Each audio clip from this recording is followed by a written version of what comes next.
Testing, yeah, it's on. Normally, I'm about 3 or 4 or 5 minutes late, so I know it's unusual for me to be up here and have things rolling. So,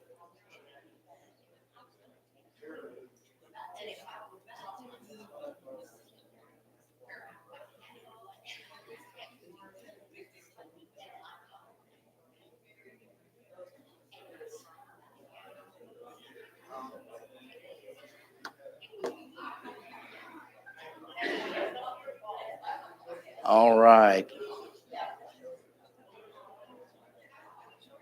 it's good to see everybody here this morning, and we'll get started here just a little bit. It's good to have some visitors with us this morning. We're glad to have you with us, and it's good to just see everybody. Hope you, Bill, did you have your water wings to get here this morning? I'll drive out by there because, well, I know that the creeks were awfully high this morning. When we came back from Arkansas yesterday, the Illinois River over between Springdale and Siloam Springs, I've never seen it that high. So, and they've had even more, overnight. So, yeah, we've had lots of water.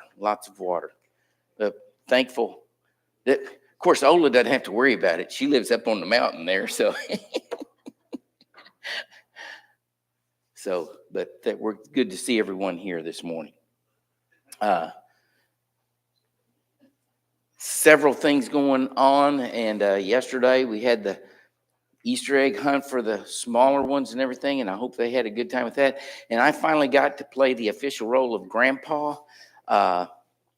Thursday evening went over, and Colleen and I kept Gracie while my son and his wife left Thursday evening, went up to Branson, went to David, blah, blah, blah. So we got to keep her until yesterday when they got back about noon. So from Thursday evening and of course, she hadn't seen Grandpa, for a while. And so when I first got there, it was like, she wasn't having any of it, but she warmed up and she got to where she was waving at me. So, yeah, well, it may have been, but she was still waving at me, Jerry. Take it as you can get it, you above all else know that. All right. We are in chapter 20 of Genesis. Now, last week, we went through and we talked about this, how that Abraham, and I've got questions about Abraham. And then when I say I have questions, and here again, it's because what I've been taught, people that I respect, and I think, well, that's what, and we set Abraham up here on this pedestal that he done wrong. Wrong. Abraham was in. And I know that everybody in here would say, no way. But he's like me. Can you imagine that?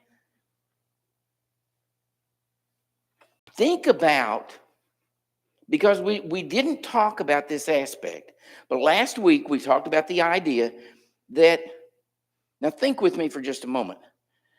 Does Abraham have an insecurity complex or an inferiority complex, or is he insecure? And the answer would be, yeah. Now, what makes you say that? What makes us say that?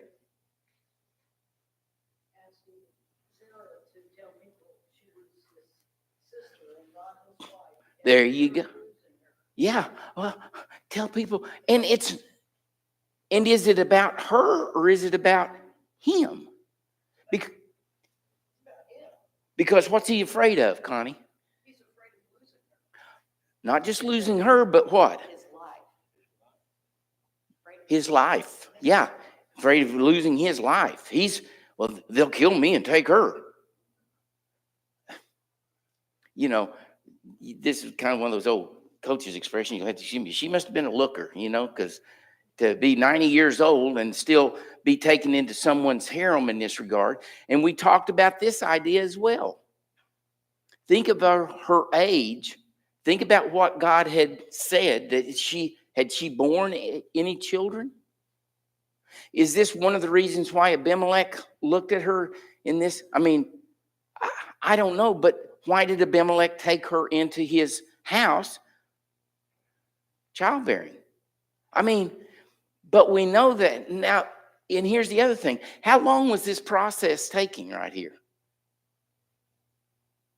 We really don't know. It wasn't a day or two, though, I can promise you.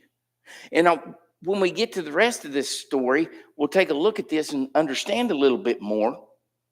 But this just wasn't a weekend or a week. This had to be several weeks, maybe even months, which then really messes with time frame and the way I start looking at things with the rest of the story as we go on into chapter 21. All right? So as you look at this, Abraham lies, Sarah is taken. Then I think that this is interesting because think about this. Is Abimelech referred to as a godly man? We don't see it anywhere, but yet does God come and speak with him? God talks to him. Abimelech recognizes God. Now, have we ever thought about that aspect of it? That he knows. I mean, it's not like, well, I just had this dream and somebody, he knows who God is and when he talks to him. Abimelech comes back and says, God, in my heart, I did this in innocence, right? Think about what Abimelech says. Was Abimelech correct in what he said? Now, here's the point that I want to make with this. When you come down, and Abimelech then, first thing that he does, I like what he does. What does he do first? When he wakes up, after talking to God, what does he do? He calls all his household, right? When we talk about his household, it's not just his wife and children, but this would include servants, generals. I mean, when we talk about, so he is communicating with all of them. And what does he communicate to them? God spoke with me. This woman is not to be touched. He recognized God. He acknowledged God to his entire household. And then he did what God told him to do.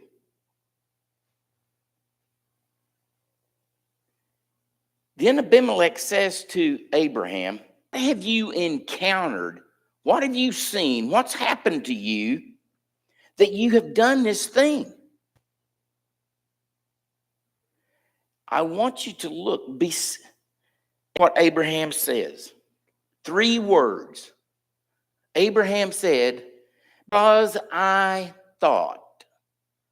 Stop right there. That doesn't happen in the church today, though, does it? Abraham, a godly man? Yeah. God calls him a prophet? Yeah. Did Abraham make a mistake? And a big mistake, because what was at stake in his mistake? Not just trusting God, but what Abimelech brings out was an annihilation of a nation. Because what was God going to do to Abimelech and his nation? Destroy him. Have we ever thought about the consequences of Abraham's story in this regard? See, I don't remember anybody ever bringing this really out and teaching me that what Abraham did. Was he wrong? God doesn't call him out as wrong, but look how he corrects Abraham. Does he come to Abraham, or does he use Abraham? Well, I just thought that there wouldn't be anything godly or anything in this country here that I could find and so on. And who does God use exactly to come to him? The person that he said, well, I didn't think there'd be anything godly here. Do we understand how God works? No. I don't think anybody does. Exactly. That's exactly right. I don't think anybody does. We can't, because God says that his ways are so much higher than our ways. The things that he does, that it's like, huh? Just like with all of this rain and so on, people would say, I remember he was a guy like me, who was an older guy, and this has been years ago. But you remember when we had the big ice storms and all that kind of stuff? And it broke the trees up, and there were limbs everywhere and things like this. And we've had these fires, and we've done this, and we've done that and everything. This older guy told me then, he said, well, if you just watch how God does things, he said, after you have a big ice storm and so on like that, and it breaks up all these limbs and everything, he said, you just wait. He said, you'll have heavy rains and flooding because it cleans all that stuff out. And I have to say, if you go back and look, that historically speaking, you will have some area, and it's like, that's those old guys that had to depend on what they knew about how God took care of nature so that they could provide and make sure that their family was taken care of. So it's kind of interesting. It's very interesting, not kind of. It's very interesting what God does. So God uses Abimelech to get to Abraham so that he understands what he's done. And Abraham says, well, I thought that, you didn't check it out. Sometimes I thought are the words that either follow or lead to destruction. Yeah, that's exactly right. That's exactly right. And so before we can think, but here's what thinking should do for us. Go find your answer. Don't go with your thought. Is your thought right? How do you know? Can you back it up? Can you prove it? Can you go along with it? It's just like when people say, well, the theory of evolution. Where's your proof? Where's your proof that genetically anything has changed from a monkey to a human? Where's your genetic? I want to see the genetics. I want to see, because if that's happened, then you've got to have somewhere a genetic record of it. So you say, well, we're going to go with the science. Well, we're going with the science. So there's absolutely no evidence. And that's what science has finally come back and said. And I think that it's very interesting. Being a science teacher, for all, you go and you got to dig. I mean, when you go to Google, you know how it is. You go to Google and you Google a subject. Well, there may be 25 pages of topics. Let me give y'all a tip. Most of the time, you can forget the first 2 pages of that stuff and then get over there and you start finding people that understand and know what's going on. First 2 pages are usually sponsored content. Exactly. And so that's where you just forget that stuff because somebody's putting that up there to sell something to you, and they're going to put. So the guys that get publicized the most are the guys that go along with this idea. And do you realize that over 80% of all the scientists in the world believe in creation? But you would never know that from what you get on the TV or on Google or anything like that, would you? So the minority in this group, because they'll do where the bucks are, and they'll say anything in that regard. So you have to dig. So is your thought correct? Now then, in this case, we have the word. What did Abraham have?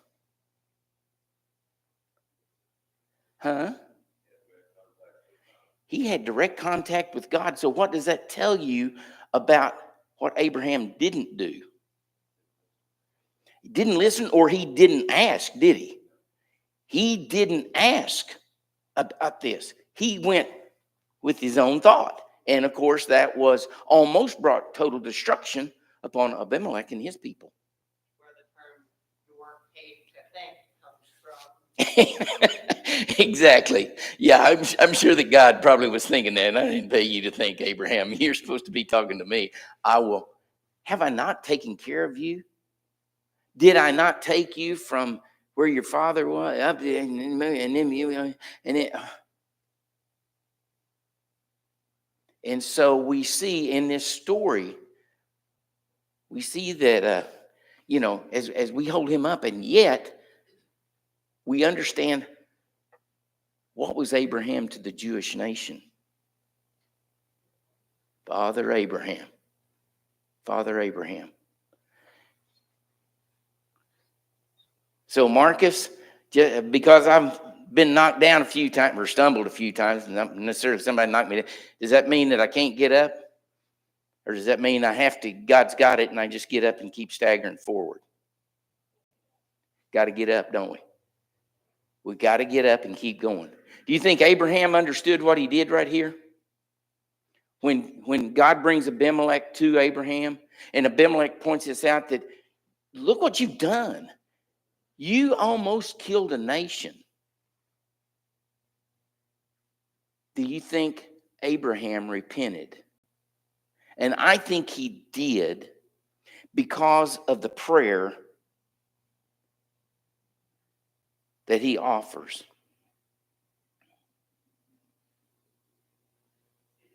Abimelech said,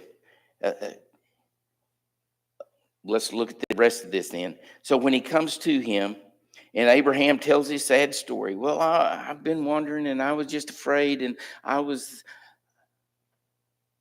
where's your faith in God right here? Does he confess right here that his weakness?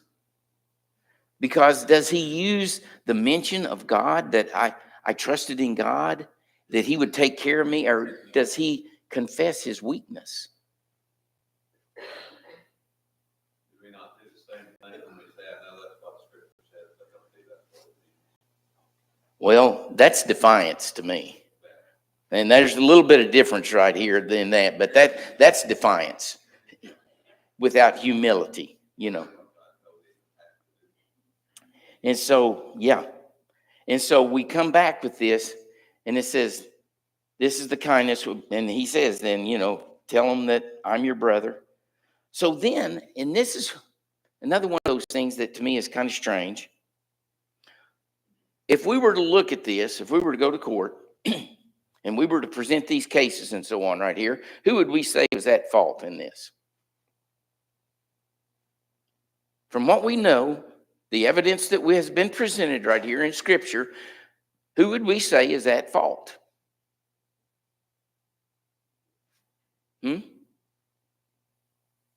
Abimelech or Abraham? Abraham. I think that we would, if we had a jury in here today, we would probably convict Abraham that because he did what? Now, I'm not going to say he lied, but did he deceive? Oh. Well, he was halfway right, but he used to deceive in this regard. The jury finds Abraham guilty of deception. There you go. And so with that, though, what does Abimelech do? Instead of saying, hey, you owe me to, what does Abimelech do? Abimelech gives flocks, herds, animals to Abraham. And not only then does he give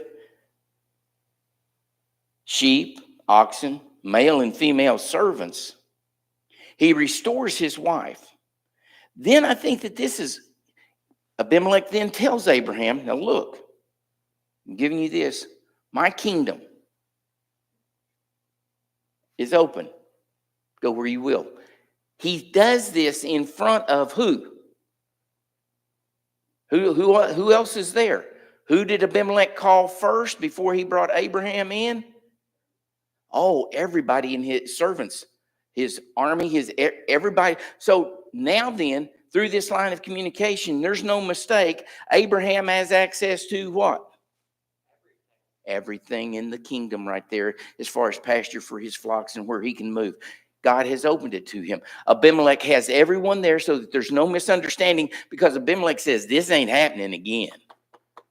Not on my watch. This is not happening again. Did God make an impression on Abimelech? I would say yes, very much so. And so now then, Behold, my land is before you. Settle wherever you please. And to Sarah, he says, behold, I have given your brother, doesn't address him as husband, because Abraham didn't address her as wife, did he? Sister. So he says, I've given your brother 1,000 pieces of silver. So behold, it is your vindication. In front of all of the people that were in his kingdom, he gives to Abraham 1,000 pieces of silver, and he then says to Sarah, you're vindicated.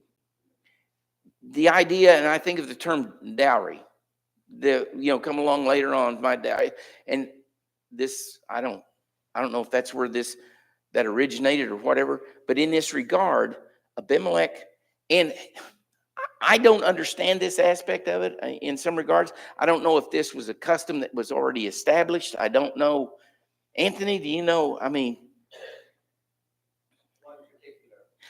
well, this idea of paying this $1,000 to Abraham to vindicate Sarah in this regard, is that? I think you're covering all bases, making sure that her purity is still intact. I did not violate her. Okay, and that makes sense as well in that regard, that he had not touched her. Yeah. Yes, as vindication that she wasn't touched while she was in my house. She's still just as she was when she came in. And then Abraham prayed to God. Wait a minute. Didn't Abraham just mess up? Big time. Wow. Why would a guy that do something like that, why would you start praying? What else? We have to, don't we? When we mess up, isn't that what we want to do? Do we not understand the example that he's starting to give? I mean, early on, what do we do when we mess up? What did Abraham do? Do you think Abraham repented? And I say yes. And then what did he do in his prayer? He asked God to forgive him as well as, and he went from there. And then what did he pray for? And here's the part where, how long had this been going on?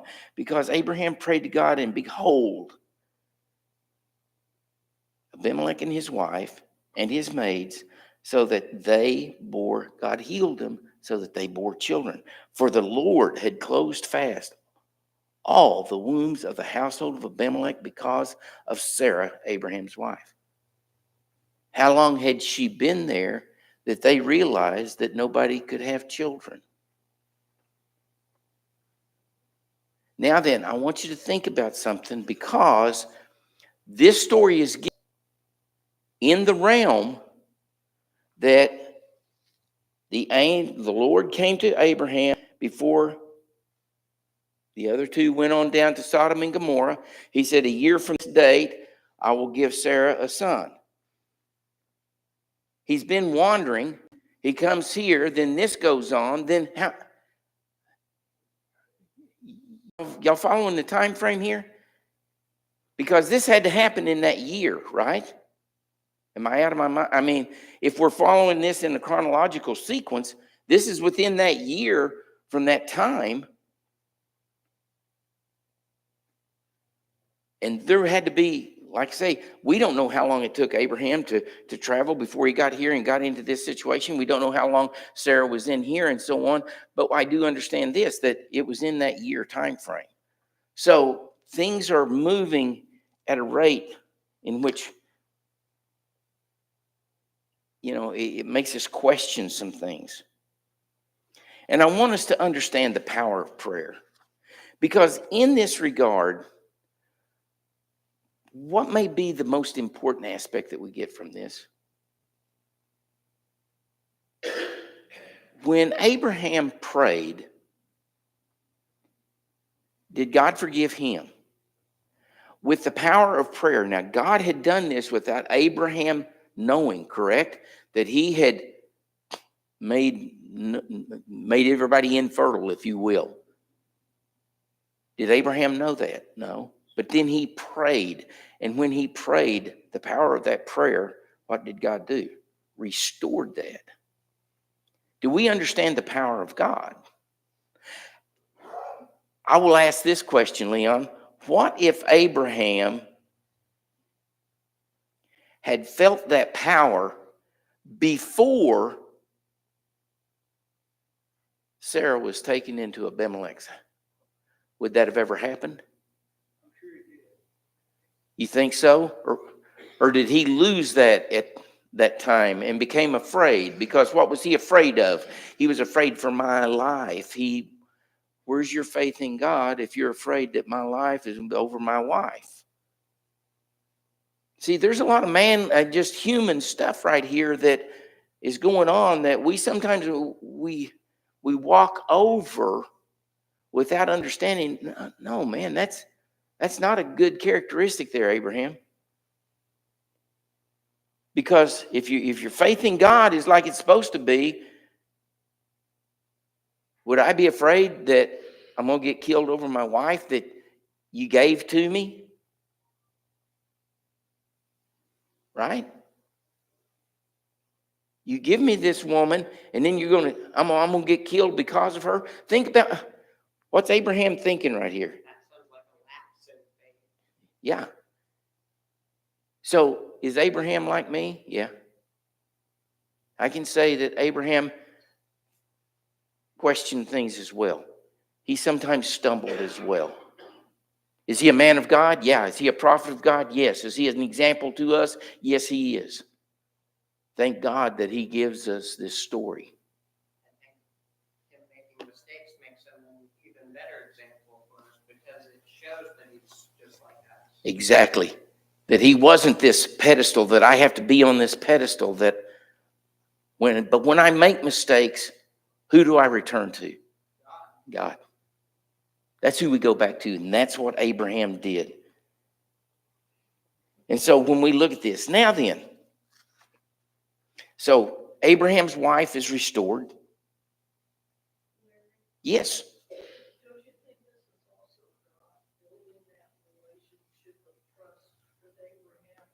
Oh, sure. It's been a lifelong. I mean, think about it. Now, and you say that. How old is Abraham right now? Well, he's about 100. Up there. But, you know, it takes time. And he was, what, in his 70s when we start hearing the records of this building. And we know God's getting ready to ask Abraham in a few years to do an even bigger example of trust in God. And so I can't help but think that each time Abraham got a lesson, it added to his trust in God. There's no doubt. Isn't that the way we're supposed to be? Anybody in here besides me ever been through, and I've been through a situation where it's like when you lay down at night, you just said, God, I don't know. I don't know. You got it. And the next week you wonder, where'd that go? How did that happen? Because I sure didn't do anything deserving that. Anybody been there besides me? That's just natural. It's God trying to get our attention sometimes, isn't it? Yeah. Just like he did with Abraham. Does that build our faith? And it goes back to prayer.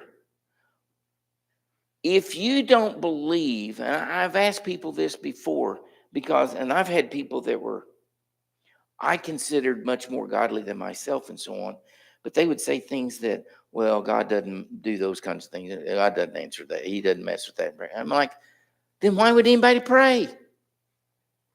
If you don't believe that he's going to answer it, why'd you waste your time? But instead, I think of this.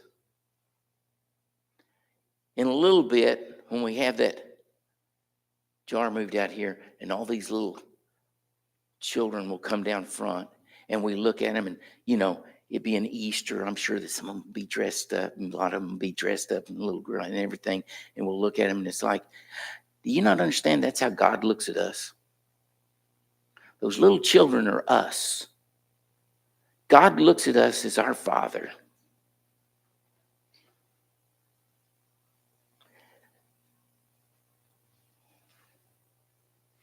I said, man, I love those guys. This is family. We've been adopted. We've been adopted into a house, a home that lasts forever. That's what Abraham's teaching us.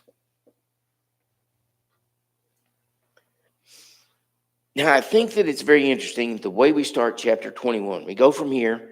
So Abraham goes out. Life's good again. But there's something hanging over their head. And what is that? And I think that I don't. If we look at the normal time frame in this 9-month period, then the Lord took note of Sarah, as he had said, and the Lord did for Sarah as he had promised. So Sarah conceived and bore a son to Abraham in his old age. Think about that time frame. I don't know. From how long was she in Abimelech? Then how long did? And it says that after that time is when God. So in this case, maybe did God shorten that time frame? I don't know. But you think about that time frame, and you put this together, and you see that it happened very quickly. Then after that, in this regard, and we don't get much. We don't get much in the life after we get this point. She conceives, bears Isaac. Abraham called his name of the son to be born to him, Isaac. Then Abraham circumcised his son, Isaac, when he was 8 days old, as God had commanded him. Now we go back to, remember the covenant that God made with Abraham. When they separated the animals, left them laying on each side, God came down the middle, burned them, and he said, in order for you to be in covenant with me, this is the sign that you will perform in order to show that. And it was circumcision of the males on day 8. All right?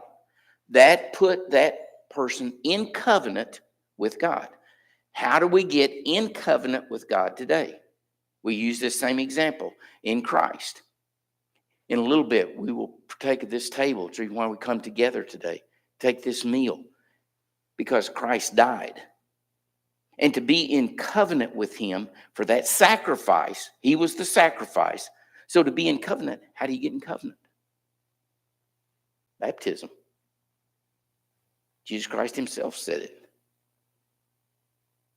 The apostles taught it. And that's how we get in covenant. Now, Abraham was 100 years old when